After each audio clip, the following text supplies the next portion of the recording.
El Ministerio Internacional, el Espíritu de Jehová, el Señor, está sobre mí, tiene el agrado de presentar al destacado expositor de la palabra, Pastor Johnny Beleño, con un mensaje que marcará tu vida en un antes y un después. Con ustedes, el Pastor Johnny Beleño. Buenos días de vuelta. Para que salga grabado ahí. Salmo capítulo 1, versículo 1 hasta el versículo 3. Me imagino que ya todos están allí. La palabra de Dios dice así, en el nombre de Jesús. Bienaventurado el varón que no anduvo en consejo de malos, ni estuvo en camino de pecadores, ni en silla de escarnecedores se ha sentado, sino que en la ley de Jehová está su delicia, y en su ley medita de día y de noche. Será como árbol plantado junto a corrientes de aguas, que da su fruto en su tiempo y su hoja no cae. Y todo lo que hace prosperará. Pudiésemos sacar una pregunta de esto que hemos leído aquí. ¿Cómo sé yo, pastor, que estoy en la perfecta voluntad de Dios? ¿Cómo sé yo, pastor, que estoy obrando conforme al corazón de Dios? Y yo le respondería a usted esa pregunta con el último párrafo del versículo 3. Yo sé que estoy caminando y obrando en la perfecta voluntad de Dios conforme a su corazón cuando doy mi fruto en el tiempo que debo dar, cuando mi hoja no cae y cuando todo lo que hago prospera. Después de haberme dicho esto, quiero que usted se haga un autoanálisis. Esto para entrar en el tema o para seguir el tema. El pastor estuvo en la introducción. La pregunta que yo quiero que usted se haga, o que Dios quiere que usted se haga, o que nos hagamos, que estamos aquí, es: ¿todo lo que nosotros hacemos prospera? Si usted no me entiende la pregunta, se la voy a explicar. ¿Todo lo que usted hace permanece o al poco tiempo se acaba? Los planes que usted se traza en la vida, la mayoría de ellos usted lo lleva a feliz término o se quedan solamente como un sueño. O alguna vez usted ha realizado alguno de sus sueños, ha prosperado y ha permanecido. Cuando nosotros obramos conforme al corazón de Dios, hermano, todo lo que nosotros hacemos prospera. Y la gente que se junta con personas que obran conforme al corazón de Dios, también prospera.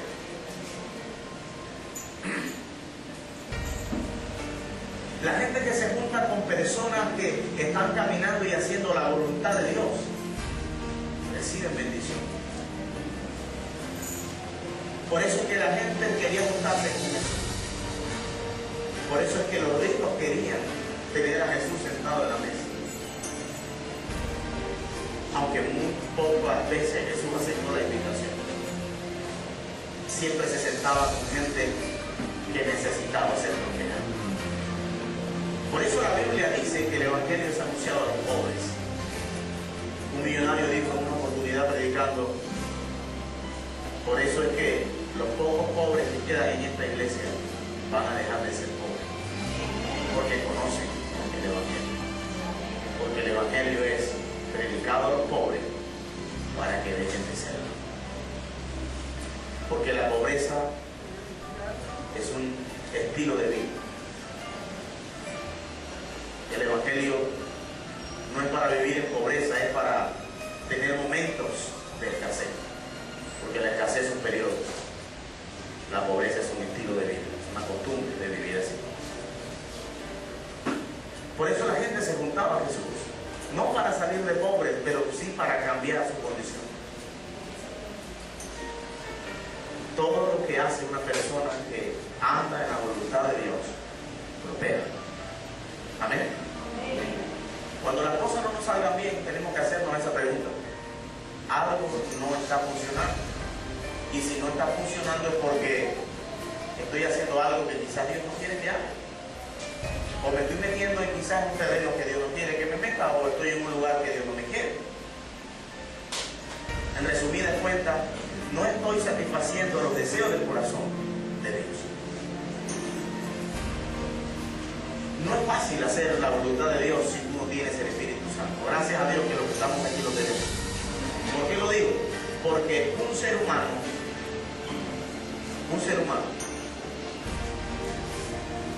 no puede hacer la voluntad de Dios sin conocerlo. Y el único que te muestra la voluntad de Dios es el Espíritu Santo. Es el que te guía y el que me guía toda la verdad. ¿Verdad que sí? Así que nosotros necesitamos ser guiados. Por eso la Biblia dice, o nos compara a nosotros como ovejas, no porque seamos como esos animalitos, ¿no? No hay ovejas sin pastor, y como Dios es pastor, entonces nosotros tenemos que ser ovejas. ¿Verdad que sí? Y una oveja necesita ser guiada. Y para ser guiado, hermano, hay que negarse a sí mismo. Por eso Jesús, dice la Biblia, que se negó a sí mismo.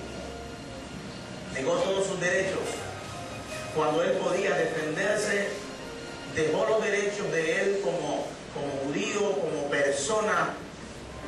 Lo dejó a un lado. Dice que enmudeció. Y fue como una oveja guiada hasta el matadero, como un cordero que lo van a trasquilar. Así fue Jesús. Enmudeció, no abrió su boca y nunca se defendió. Y dice que su obediencia fue hasta la muerte y muerte de cruz.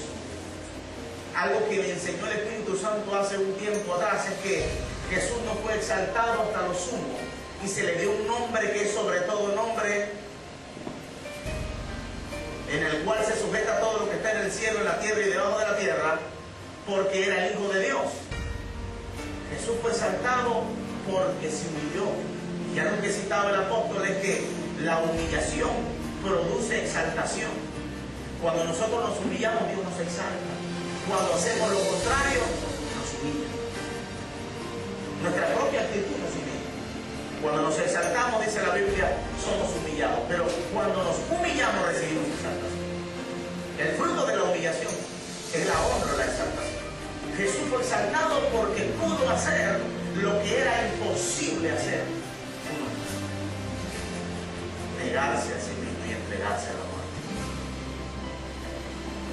Y él dijo, ejemplo os he dado para que como yo hice, vosotros también hagáis. Él no estaba diciendo ustedes tienen que ir a la cruz y ser clavados. No, él estaba hablando de la actitud del corazón. Él estaba hablando de hacer la voluntad del que nos llamó. Y nosotros sabemos esto. Jesús, antes de ser entregado, en esa madrugada le oró a su Padre. Y una de las célebres frases que dicen mucho en la Semana Santa los católicos es que no se haga mi voluntad sino la tuya, ¿no? Eso es en el sermón creo que de las 7 palabras, no sé cuántas son. Pero el asunto es que él dijo al final, pero que no se haga mi voluntad, que se haga la tuya. Cuando Jesús dijo eso, Jesús obtuvo victoria. Jesús estaba venciendo sus deseos como hombre. Jesús estaba venciendo sus deseos como ser humano. ¿Qué ser humano quiere morir? Usted va a la UCI y usted le pregunta a cualquiera de los que están conectados a una máquina si todavía puede hablar o hacer señas. ¿Te quieres morir? Le va a decir, Y puede tener un dolor intenso. La gente no quiere despegarse del cuerpo. La única forma, hermano, de que nosotros seamos exaltados, de que nosotros recibamos honra de parte de Dios, la única forma de que nosotros prospere todo lo que hagamos, hermano, es que buscamos. Pero no físicamente. Pero sí que le neguemos los derechos a nuestra carne, lo que ella quiere hacer. Cuando nosotros estamos todavía vivos, cuando esta carne está viva, es imposible hacer la voluntad de Dios, es imposible. Nadie puede vivir si no muere. Jesús dijo, si el grano de trigo no cae en tierra y muere, queda solo, pero si muere, llevará mucho fruto. Estaba hablando de él. Pero también está hablando de nosotros. Porque si nosotros no morimos, no podremos hacer la voluntad del que nos llamó. Y la única forma de hacer morir eso que no hace la voluntad de Dios Número uno, claro, aceptando a Cristo. Y número dos, sometiéndonos a la voluntad de Dios. Preguntándome antes de hacer algo, ¿será lo que Dios quiere que yo haga? Deteniéndonos por unos minutos, ¿será esto lo que Dios quiere que yo haga? ¿Será que Dios quiere, como decía el apóstol, lo contaba el testimonio, ¿será esto que Dios quiere que yo meta preso a esta persona? ¿Será que Dios quiere que le meta a un abogado? Y hay muchas razones, razonamientos que vienen. Las leyes fueron puestas por el hombre, pero fueron creadas por Dios todas. Y tenemos que sujetarnos a las leyes. Le voy a meter a un abogado. Yo tengo derecho a defenderme. Como ser humano, es verdad lo que usted está diciendo. Es un razonamiento valedero. Pero la pregunta que deberíamos hacernos siempre que nos encontremos en cualquier situación es: ¿será esto lo que Dios quiere? Porque prevalece primero lo que Dios quiere antes que la razón de nosotros. Cuando nuestra razón prevalece por encima de lo que Dios quiere y de lo que dice su palabra, entonces no estamos obrando conforme al corazón de Dios. Y seguro, hermano, seguro que lo que nosotros hagamos no va a ser, aunque sea lo bueno. Pero ya nosotros no hemos sido llamados a hacer lo bueno, sino lo correcto. Cuando Pedro se le oponía al Señor para ir a Jerusalén, con razones justificables, con buenas razones, como que te intentaron matar y vas a volver. Era algo bueno, pero no era lo correcto. Él no estaba obrando en ese momento conforme al corazón de Dios. Él se estaba dejando usar, pero no era por Dios. Y Jesús le habló al que lo estaba utilizando y le ordenó que se quitara de en medio y lo dejara pasar. Le habló al diablo, le ordenó que saliera de él, que se quitara de él. Algunas veces todas las cosas que hacemos, hermano, no son las que están conformes al corazón. ¿Cuántas veces no nos hemos defendido nosotros cuando Dios quiere que hagamos silencio y Él glorificarse? Usted y yo perdimos ya la cuenta de las veces que nos hemos defendido, ¿verdad? Ya perdimos la cuenta de las veces que hemos querido exhibir nuestra propia justicia, porque nos enardecemos por la injusticia. Es bíblico, está en 1 Corintios 14. ¿No? Dice que uno de los frutos del amor es que no nos gozamos de la injusticia, sino de la verdad. Pero el hecho de que no te goces de la injusticia no significa que te levantes a pelear contra la injusticia. Hay armas que Dios nos dio para defendernos, y todas son espirituales. 2 Corintios 10,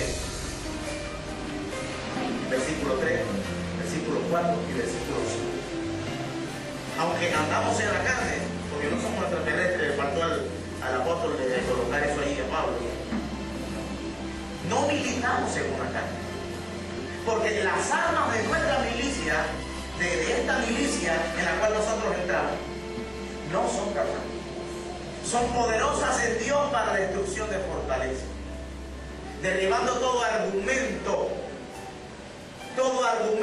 mire hermano, argumento es lo que hay, y muchas veces los argumentos de nosotros como seres humanos hasta tienen justificación bíblica, hasta tienen, lo llevamos a la palabra y decimos, pero es que la Biblia dice tal cosa, y acomodamos la palabra para darle razón a lo que estoy pensando, o darle peso a lo que yo quiero hacer,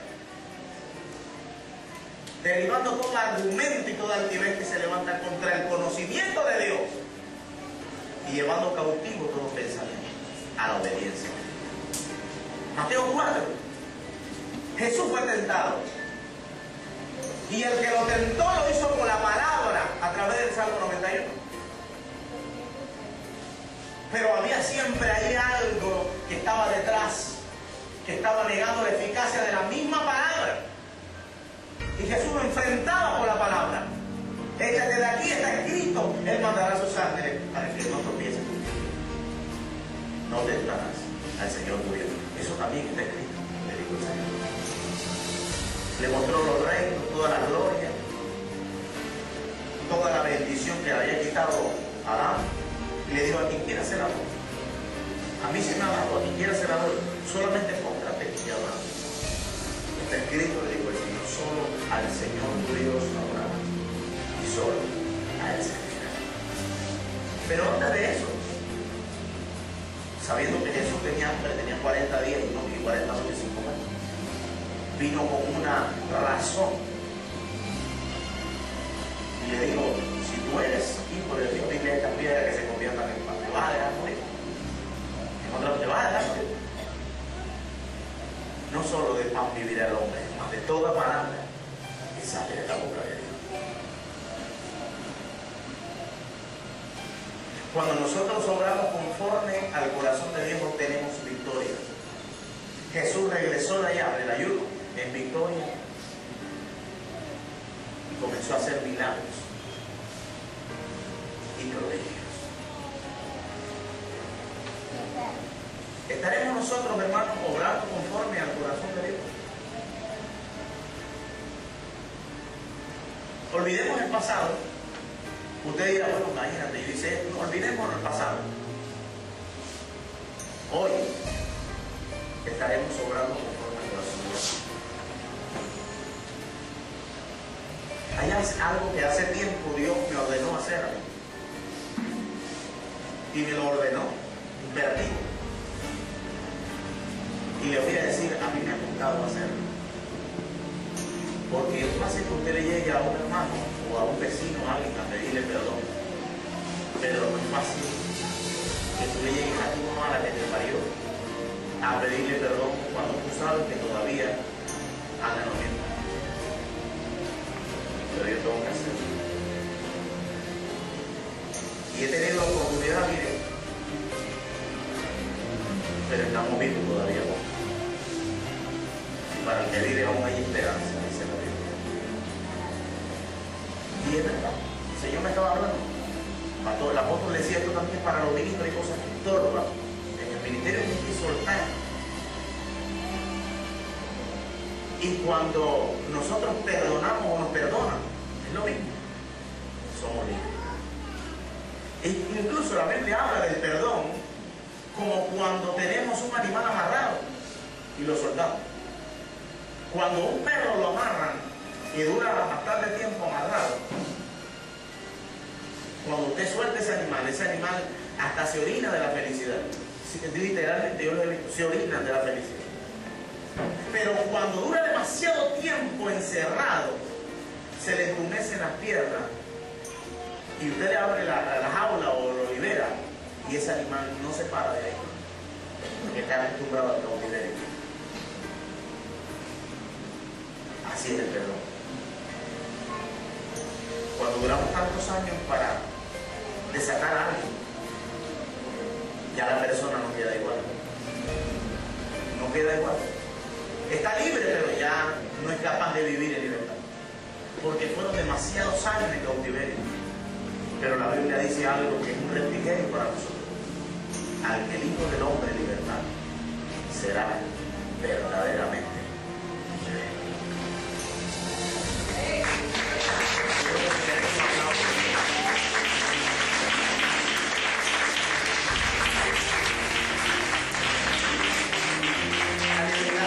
El perdón produce libertad, produce liberación. La Biblia habla de los dos deudores: el que debía 10.000 talentos y el que debía 100 denarios. Al que debía 10.000 le perdonaron la deuda, no tenía como pagar, el hombre se humilló y dio misericordia. Pero él también tenía a alguien que le debía 100 denarios, algo que es incomparable. No hay punto de comparación, 10.000 talentos a 100 denarios. 100 denarios son 100, en ese tiempo, 100 jornales de trabajo, 100 días de trabajo. Pero 10.000 talentos no, para echar los números son demasiado cerca. Cuando se encontró a que le debía, dice que lo arrinconó, no sé, dice que asió de él, lo estaba ahogando. Y le decía: págame lo que me debo, te tengo la cárcel. Y había personas allí que se habían dado cuenta de que a él también lo habían perdonado y no le gustó. Primera de Corintios 14. Los que no nos gozamos de la justicia sino de la verdad. Y fueron y le pidieron el cuento al Señor que había perdonado directamente. No agarraron a gente a palos ni lo golpearon, no, fueron directamente al Señor capítulo al hombre, le dijeron, te perdoné la deuda porque me arruinaste. ¿No tenías tú también que hacer lo mismo con el que te debieron?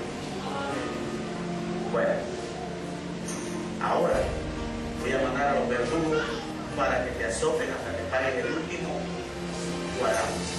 El último. Y lo sacaron, dice la Biblia, a las tinieblas de afuera. ¿Qué perdió este? Perdió dos cosas. Perdió los derechos en el reino porque lo sacaron afuera. Y siguió siendo atormentado por los verdugos. Estaba más preso que el que metió preso él. Cuando nosotros nos perdonamos, estamos más atados nosotros que a la persona que le estamos negando el perdón.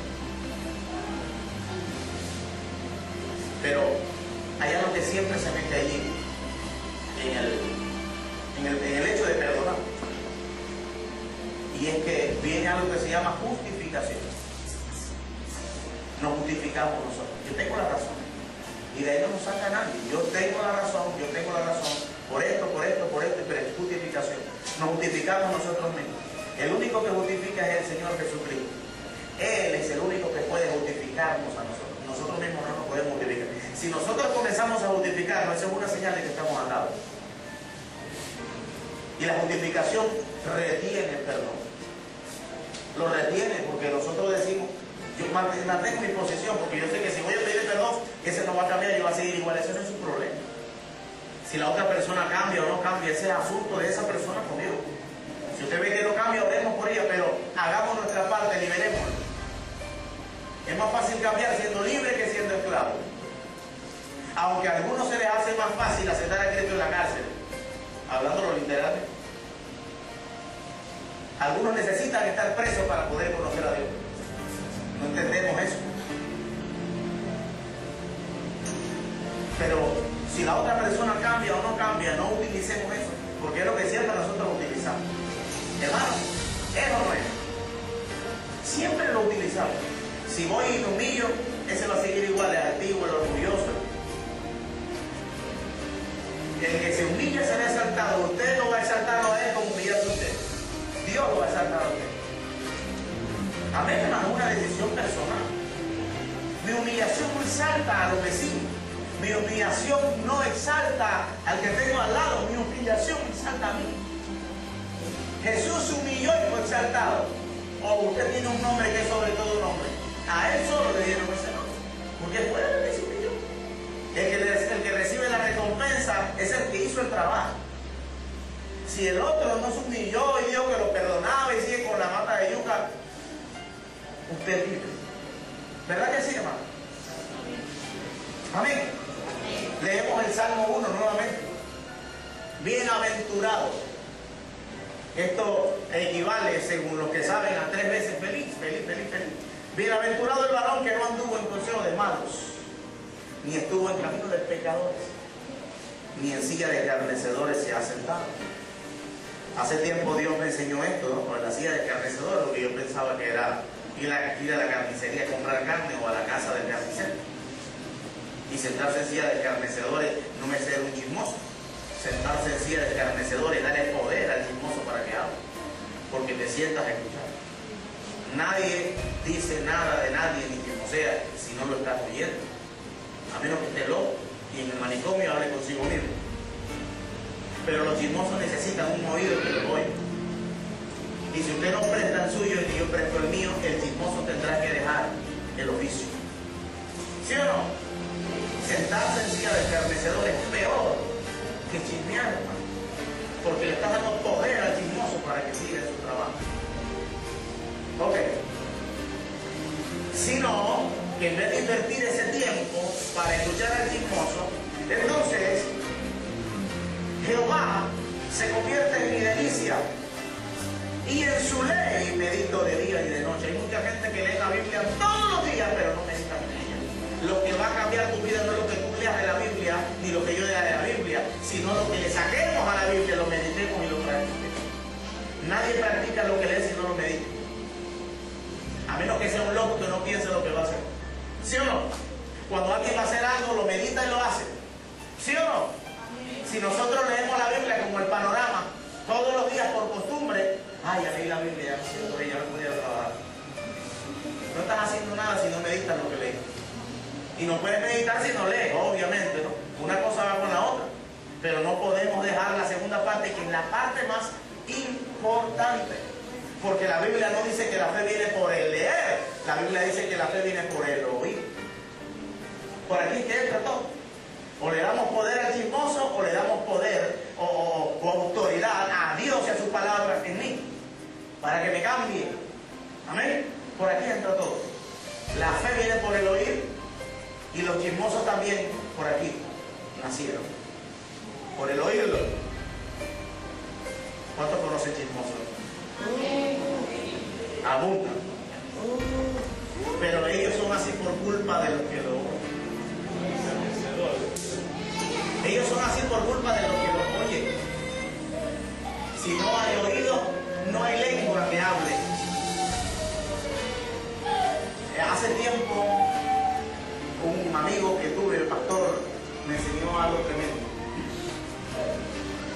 Me dijo, bueno, en mi iglesia había una chismosa. Tenía una sagacidad para hacerse oír, que lo primero que comenzaba cuando llegaba a tu casa, o cuando tú la visitabas, te encontrabas con ella, era, vamos a orar. Bueno, ¿cuáles son los motivos de oración? Les voy a decir para que no oremos a la loca. Mire, vamos a orar con el y su hijo, y yo dormí. Y ahí comenzaba el chisme, pero lo primero que te invitaba era orar para llamar tu atención. Te llamaba la atención, te citaba algunos versículos bíblicos y luego te echaba el chiste. Necesitamos orar por fulano de tal, te decía hasta la dirección, cayó en adulterio con fulano. Te enteraba, mire, eso era tremendo. Era un periódico abierto, un libro. Esa mujer no guardaba plata, menos chisme. No guardaba rollo, no le guardaba rollo a nadie, ni secreto a nadie. Cuando tú le contabas un secreto, tenlo por seguro que era como publicarlo en la radio o decirlo por televisión. Y dice, hermano, acabé con ese rollito. Yo, ¿cómo? Ella era sagaz, pero Dios me dio sabiduría. El día que me dijo que oráramos y iba a decirme la lista de oración, le dije, pármela ahí porque es el mismo que a usted le inquietó para que oremos. Sabe por qué vamos a orar y Él va a inspirar en nosotros. No necesitamos saber por qué vamos a... Lo que hizo esa persona, Dios sabe lo que hizo. Dígame el nombre y oramos. No, hermano, que necesito decirle para que vayamos al grano. No necesito eso. Oremos con la persona que Dios conoce la necesidad. Y habló con los hermanos que él sabía que visitaban a esta hermana y le dijo, vamos a acabar con esto. No le diga chismosa, pero acabemos con la chismosa de manera sana. Porque ella piensa que es intercesora, pero lo que está es llenando la iglesia de brollos y de chismes. Yo no sé cómo hace, dice el pastor, para enterarse de tantas cosas, pero la mujer se entera de todo y es intercesora. Y hacía unas reuniones de intercesión en su casa y era, hermano, mire, para descuartizar a todo el mundo. Su casa se había convertido en silla de cabeza. Estaba orando conforme al corazón de Dios. Y sí oraban, hermano, y intercedían al final, pero antes primero chismeaban. Hacía saber y enteraba a todo el mundo de cosas que nadie sabía. Pero ella sí. Dios no le revela profecías a chismosos. Yo no creo que Dios haga eso. En una profecía no, Dios no tiene que revelar vida íntima. Pero Dios no avergüenza a nadie. Es correcto. Ese es el principio. Dios no avergüenza a nadie. Dios no va a exhibir o sacar juicio, no a sacarle los trapitos al sol a la gente. Eso no es edificar, eso es destruir. Amén. Así que, profetas chismosos, yo sinceramente yo no confío que Dios hable a través de gente, ¿verdad? Yo no creo. Usted dirá, hermano, pero bueno, yo no lo creo. Sencillamente no lo creo. Porque Dios conoce a la gente. Y lo primero que un profeta debe ser es tener lo que tienen los supuestamente, lo que tienen los sacerdotes, secreto de Dios. ¿Sí o no? Mire, Dios es tan tremendo que muchas veces Dios utiliza a uno y uno se queda en la nebulosa. Uno se debe usar de una palabra, pero uno no sabe. Que Dios use a uno. que si Dios le muestra todas las cosas a uno de algo, no sé cómo vamos nosotros a reaccionar. Y Dios también guardándolo a uno de caer en cosas que no debe caer. Entonces Dios te muestra y te dice hasta donde Él sabe, puede saber. Amado. Por eso, hermano, no creo, yo sinceramente eso me doctrina, yo no lo creo, de que profecías que casan, profecías que hacen nombre a la gente. Yo no sé, yo no creo eso. Y una pareja que se ve bien linda en la iglesia y uno siente de orar por ella, bueno, yo me limito, yo oro y ya. No voy a estar diciendo fechas ni buscando anillos y cosas raras que he visto yo por ahí. ¿Verdad? Y que tal día cásese. Yo no tengo eso. Hasta allá no me muevo yo. Porque muchas veces nos equivocamos por estar obrando conforme a mi corazón, a lo que yo creo y a lo que yo pienso, y no conforme al corazón de Dios. Amén, hermano. Dejemos los chismosos a un lado. Versículo 3. Será como árbol plantado junto a corrientes de aguas, que da su fruto en su tiempo, y su hoja no cae, todo lo que hace prosperará. Amén. Bueno, Salmo 37, versículo 4. Me quedé en Salmo 37, 4. Si no logramos leer todo lo que trae, entonces se lo dejo de tarea. 37, 4. Dice la Biblia así, versículo 4, solamente ese. Deleítate, ¿cuántos que saben este versículo? Deleítate a sí mismo en Jehová, y Él te concederá las peticiones de tu corazón. Muchos no saben pedir, dice la Biblia, porque pide mal va a ser para su deleite. Pero hay un principio para que Dios pueda complacer. Oye, esta palabra es hermosa. Es hermosa esta palabra, porque esta palabra se utiliza muchísimo para aplicarla en la relación de pareja. Cuando el esposo complace a su esposa en lo que ella quiere o lo que ella desea. El que complace siempre es el esposo, según la Biblia. Pues la Biblia también dice que Dios complace los deseos de nuestro corazón cuando nos deleitamos. Lo leo a uno.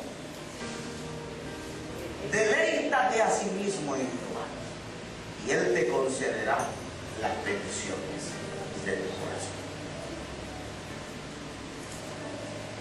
¿Cómo hago yo que Dios complazca las peticiones de mi corazón? ¿Sabe cómo? Cuando, número uno, me deleito en Él.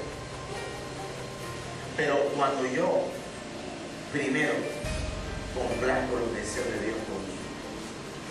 Cuando yo hago que el deseo de Dios prevalezca por encima de mi deseo. Cuando yo hago que lo que Dios quiere que yo haga, aunque yo no lo quiera hacer ni esté en mis planes hacerlo, pero lo hago para complacerlo a Él. Entonces Dios complace mis deseos, y es cuando se cumple este versículo: concede la petición de mi corazón. Mira, algunas veces Dios es tan bueno que nos da cosas aún que ni siquiera le hemos pedido. Pero cuando movemos a Dios allí, ¿cuándo es que nosotros movemos a Dios para que me dé algo que ni siquiera yo le pedí? ¿Sabe cuándo? Cuando lo complazco a Él, cuando lo hago sentir. Pastor, de un ejemplo que no entiendo mucho. Él se acerca a Salomón y le dice: pídeme lo que tú quieras, yo te lo doy. Eso era como un cheque al contador y en blanco. No tenía todavía la cantidad. Salomón tenía una oportunidad fenomenal. Podía haberle pedido lo que quisiera, porque le dijeron: pídeme lo que quieras. Y el que le dijo: pídeme lo que quieras, tenía el poder para darle lo que quisiera. Y Salomón lo único que pensó fue lo siguiente: Salomón no pensó en él. Salomón pensó fue en el llamado que Dios le había hecho a él como rey. Y le dijo: bueno, lo que quiero es que me dé sabiduría, porque soy muy joven, soy un muchacho, y este pueblo es muy grande. ¿En quién estaba pensando Salomón? ¿Estaban pensando en él? No, estaban pensando en quien lo llamó. En complacer al que lo había llamado, en quedarle bien al que lo había llamado. Dame sabiduría para guiar a esta gente. Y Dios se sintió complacido. Le dijo, está bien, te doy la sabiduría, pero lo que no me pediste, riqueza, gloria y la vida de nosotros, me la doy. Ya la tienes. ¿Qué le dio Dios a Samuel? Le dio 3 cosas más que él no había pedido. No estaban en la lista de peticiones. Pastor, ¿por qué Dios hizo eso? Porque Dios se sintió complacido. Deleítate a sí mismo, Jehová. Deleitémonos a sí mismo, Jehová. Y Él concederá la petición de nuestro corazón. Te voy a decir esto, esta es la parte profética del mensaje. El Señor nos dice a nosotros, lo voy a incluir ahí. El Señor nos dice a nosotros en esta mañana. Nos pregunta en esta mañana, ¿qué quieres que te dé? ¿Qué quieres que te dé? ¿Sabe? Cuando Dios hace esa pregunta, abre una puerta porque está probándonos, está probando el corazón. A ver qué es lo que nosotros vamos a hacer. Dependiendo de lo que hagamos y lo que digamos, va a ser la bendición que viene después. Dios está abriendo una puerta y lo que vemos enfrente no es todo. El todo está detrás de lo que estamos viendo en el momento. Ya Dios abrió una puerta, ¿vio? Dios abrió la puerta, pero la verdadera bendición está detrás. Porque esta es veces más grande de lo que tú estás viendo ahora. La puerta se abrió y Dios hizo una pregunta. ¿Qué quieres que dé? Ya le dije, usted vio lo que usted está pidiendo ahora, pero recuerde que lo más grande está detrás. 3 veces más grande que lo que está viendo. Esa es la parte profética de esto. Se la voy a dejar ahí. Y vamos a 2 de Samuel capítulo 3, versículo 22. 2 de Samuel capítulo 3, versículo 22.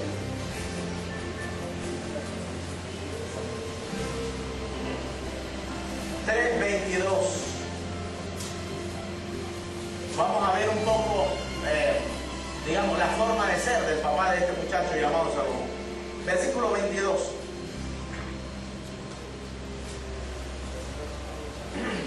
Segunda de Samuel 3:22. Vamos a leer el mismo versículo ahí. De algo que sucedió, ¿no? Algo parecido a lo que estaba contando el apóstol, algo que sucedió y se tomó una decisión en medio de todo esto que impactó a Dios.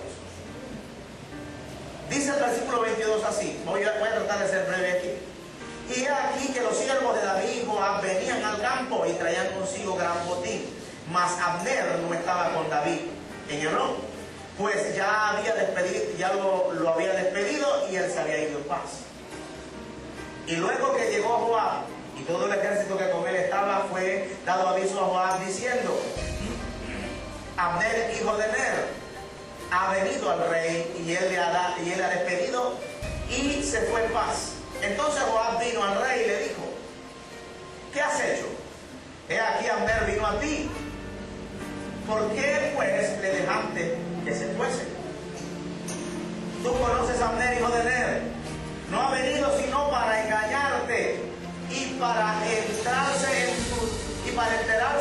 de tu salida y de tu entrada y para saber todo lo que tú haces. En otras palabras, para espiarte. Y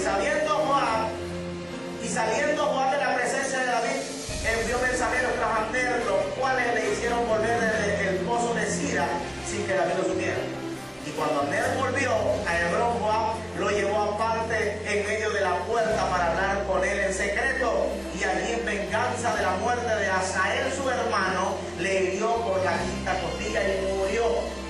O sea, lo engañó y lo mató a traición. Yo me imagino, viendo un poco la película en mi mente, meditando en eso, que él lo abrazó para saludarlo, no dice exactamente, Pero me imagino yo que lo abrazó para darle un beso en la mejilla y le metió por el costado el puñal y le dio la quinta costilla. Cuando David supo después de esto, dijo: inocente soy yo y mi reino delante de Jehová para siempre de la sangre de Abner, hijo de Ner. ¿Qué hizo David? ¿Se lavó la mano como Pilato? No, David tuvo otra actitud. David en ningún momento quiso quitarle la vida a este hombre. Aunque este hombre se separó de él, se separó, se fue, lo abandonó, pero David lo despidió en paz. Quedó en buenos términos con el hombre. No vamos a ser amigos, pero bueno, tampoco vamos a ser enemigos. Simplemente no hay más trato entre nosotros, pero quedemos así en paz. Pero Joab era tremendo. Era la mano ejecutora muchas veces de las cosas que David no quería hacer. Fue el hombre que llevó a Urías Eteo, esposo de Betsabé, y lo puso en el frente para que lo matara. Claro, por orden de David, pero era el que ejecutaba. Era tremendo. Fue el que mató a Absalón, el hijo de él. Sigo leyendo. Porque David no solamente dijo esto. David dijo, porque estaba enardecido, sabía que se había cometido una injusticia, lo mató a traición. No peleó con él, lo mató a traición. Por venganza. Caiga sobre la cabeza de Joab y sobre toda la casa de su padre, que nunca falte de la casa de Joab quien padezca flujo, ni leproso, ni quien ande con báculo, ni quien muera a espada, ni quien tenga falta de pan. Joab pues y Abisai su hermano mataron a Abner, porque él le había dado muerte a Asael, hermano de ellos, en la batalla de Gabaón. Entonces dijo David a Joab y a todo el pueblo que con él estaba: rasgad vuestro vestido y ceñidos de cilicio y haced duelo delante de Abner. Y el rey David iba delante del féretro. Y sepultaron a Abner en Hebrón, y alzando el rey su voz, lloró junto al sepulcro de Abner, y lloró también todo el pueblo. ¿Tenía necesidad David de hacer esto? ¿Acaso había muerto algún familiar de él? El apóstol lo citó: amad a vuestros enemigos. Por eso es que a este hombre lo perdonaron como lo perdonaron, porque era un hombre que tenía errores como los que tenemos nosotros, pero obraba conforme al corazón de Dios casi siempre. Él sentía como Dios y veía a la gente con misericordia y compasión.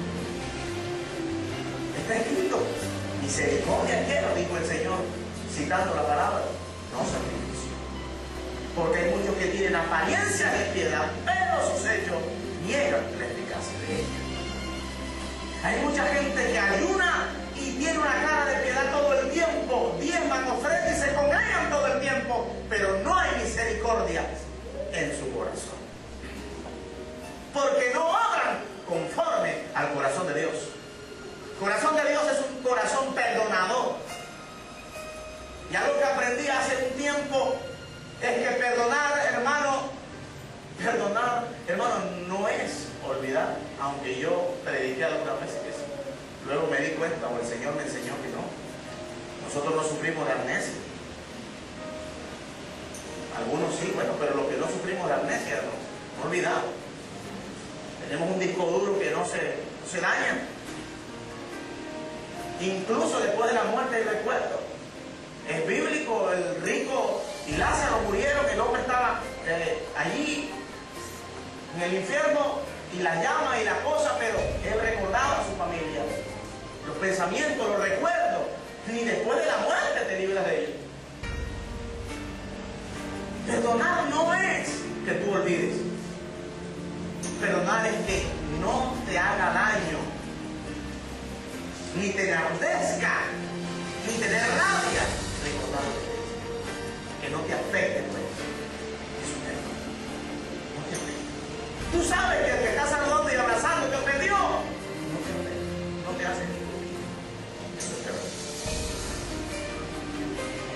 había perdonado a Abner, le metió un cuchillo por la rodilla.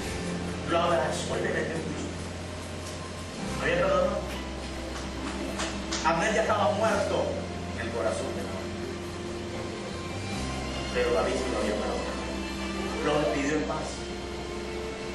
Dos actitudes diferentes. Después de esto, vemos lo que hace David. Le quita a la mujer de Uría y lo manda a matar. Viene el profeta Natán y lo exhorta y le da la palabra profética de lo que va a suceder. El hombre se humilló inmediatamente, no esperó, él se humilló, es pecado de usted. Pero lo primero que pensó fue en el pueblo. El pueblo no tiene que ver con él, que pecó fui yo soy el rey. Y pagó con su familia, pero el pueblo no fue tocado, nada. Pagó 4 veces, como lo había dicho él, lo que había dicho. Un hermano le violó a una hija. Un hijo de él violó a la hermana. El otro vino y lo mató. El otro vino y se acostó con la mujer. Y a ese también lo mataron. Todos los dos. 4 más. Y qué tremendo, nosotros leemos la historia de Absalón, esos días de guerra con su propio padre, que le quería tumbar el puesto. Y vemos cuál era la actitud de David. Una actitud de padre de misericordia. Yo siempre digo, alguien que se va de casa sin permiso del papá o de la mamá y hace su vida y no quiere volver, no llama, nunca deja de ser hijo. Aunque está descarriado, puede estar en la cárcel, pero nunca dejará de ser. Una persona se puede descarriar y puede volver a ser peor de lo que era. Siempre Dios lo va a seguir viendo con los mismos ojos de misericordia porque sigue siendo su hijo. Es la diferencia del obrar del corazón de Dios con el obrar nuestro como seres humanos. El que me la hace, ¿sí o no?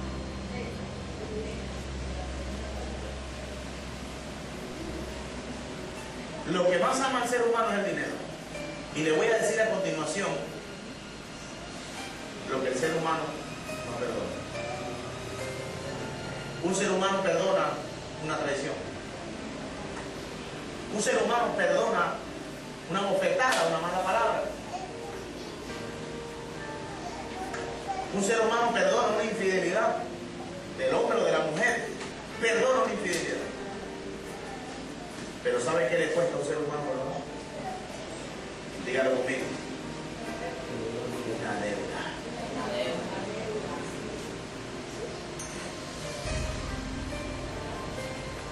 ¿Sabe cuántas deudas me han perdonado a mí? Bastantes. Y no me enorgullece decirlo, pero fue parte de un propósito, de un proceso. Dios me quería a mí enseñar a hacer eso también, como hicieron conmigo. Varias veces lo hicieron conmigo. Me la perdonaron. No tenía cómo, hermano. Y en vez de meterme a la cárcel, ¿saben qué hicieron? En una oportunidad, una pastora me debió un dinero. A mí no, a mi esposa. No era mucho, pero lo necesitaba. Y yo siempre conversaba con mi esposa. Lo necesitaba, y porque ahora ya no nos saluda, se nos esconde. O sea, no se nos esconde, ¿no? Pero ya no la veo. Es imposible, este pueblo tan pequeño, imposible que yo no la vea. Un día me la encontré en la plaza y no se me pudo esconder. No pudo porque la tenía de frente. Pero el Espíritu Santo me habló. Y cuando yo estaba hablando con ella, estábamos hablando de otro tema. Pero ella me evadía con la mirada, no me miraba, yo sentía que ella misma se cobraba. Mire, la persona responsable se cobra a sí misma. No necesita que le vayan a cobrar. Ella misma se martiriza. Por eso yo le doy un consejo a todo el mundo. Pero más que todo a los que son responsables, no presten. Usted es responsable, no preste. Porque el peor verdugo que usted tiene es usted mismo. Mire, cuando una persona es responsable, no duerme por pagar lo que debe, porque es responsable. Y algunas personas se esconden no porque son tramposos, sino porque es impotencia no poder pagar. Y yo sentía que se estaba colgando, se estaba martirizando. Ella no tenía paz. Estaba hablando conmigo, pero me evadía la mirada. Y yo, está mal. El Espíritu Santo me habló y dijo, libérala. Ella está mal, libérala. Y entendí de qué me estaba hablando. Ahora voy a entender. Y le dije, hermana, no tiene nada que ver con lo que estamos hablando. Voy a salir un poco del tema, pero le voy a decir esto. Usted me debe. Y yo no sé qué pensaría lo que yo digo ahorita, esperando el chancecito para cobrarme. Por eso era que yo me imagino, no sé qué pensaría. Pero yo no le di mucho tiempo a eso, no la martiricé mucho, no la procuré. Usted me debe. Y hermano, antes que vaya a decir cualquier cosa, ya no me debe nada. ¿Cómo, hermano? No me debe. Pero hermano, si yo no le he pagado, hermano, solo lo que iba a decir, no me diga nada. No me digan, ya perdón, le perdono la deuda y que a mí no me debe nada. Mire, yo me sentí más libre que ella. Yo no le debía, era ella la que me debía, pero yo me sentí mejor. Sentí que había hecho la mejor obra de ese día. Sentí que me había ganado a alguien para que había hecho la oración de fe por alguien. De verdad, me sentí así. Que alguien había aceptado a Cristo, que había vuelto otra vez. Se libre. Cuando tú obras conforme al corazón de Dios, Dios concede las peticiones de tu corazón. Hermano, es mejor que salgas por cobarde, pero sabiendo que tú obraste conforme Dios te dijo. Es mejor, hermano, que corras. Es preferible que quedes como el cobarde del barrio, pero que Dios esté gozoso de ti, que haya complacido el corazón. David pudo haber mandado a matar a este hombre. No vas a estar conmigo, tampoco vas a estar en mi contra. Que viniste a tierra, de aquí no vas a salir bien. David pudo agarrar a su hijo y dar el ejemplo y quedar bien delante del pueblo. El rey es un hombre recto y cabal. El que se levanta contra el rey perece. Hay que respetar a este hombre. Mandó a matar al propio hijo de él. No lo hizo. Lo perdonó. ¿Y sabe qué hizo él cuando esta gente se iba a pelear con Absalón y la gente que estaba con Absalón? Encomendó rigurosamente que no fueran a tocar a este muchacho.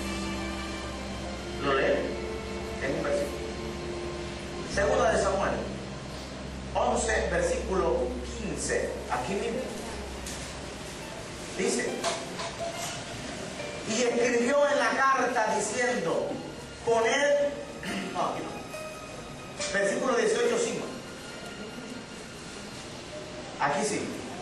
Y el rey mandó a Joab y a Abisaí y a Itaí diciendo, tratad benignamente por amor de mí al joven Absalón. Y todo el pueblo oyó cuando dio el rey orden acerca de Absalón a todos los capitanes. Trátelo benignamente. ¿Sabe qué es tratar a la persona benignamente? Hacer todo lo contrario de lo que esa persona hizo contigo. Eso es benignidad. Benignidad es pagar de manera diferente la ofensa. ¿Sabe qué es benignidad? Lo que dice la Biblia en 1 Corintios. Si tu enemigo tuviere hambre, dale de comer. Si tuviere sed, dale de beber. Pues haciendo todo esto, agua de fuego amontonará sobre su cabeza. Eso es actuar benignamente. Y David dijo a los capitanes una orden del rey, una orden real, y lo dijo duro para que todos escucharan y fueran testigos. Al joven Absalón, trátelo benignamente. Si lanza flecha, no le lancen flecha. Si lanza espadazo, no lo hieran. Actúen de manera contraria a lo que él haga. Benignamente. ¿Sabe por qué David estaba haciendo eso? Porque Absalón se había descargado. Absalón lo humilló públicamente, lo avergonzó como padre, estuvo con sus mujeres a pleno sol del día. Absalón le declaró la guerra abiertamente a su propio padre. pero nunca dejó de ser su hijo. ¿Sabe cómo estaba actuando David? Como actúa Dios con nosotros cuando nos soporta toda nuestra flaqueza. Cada vez que nos apartamos y venimos a la iglesia, pero estamos apartados de Dios. Estamos en la iglesia, estamos muchas veces, no ustedes, pero muchas veces descargados dentro de la iglesia. Y Dios soporta, porque todavía somos hijos. Así estaba actuando David. Benignamente, como actúa Dios con nosotros. Benignamente. Con esto termino. El corazón de Dios se mueve cuando nosotros nos movemos conforme a su corazón.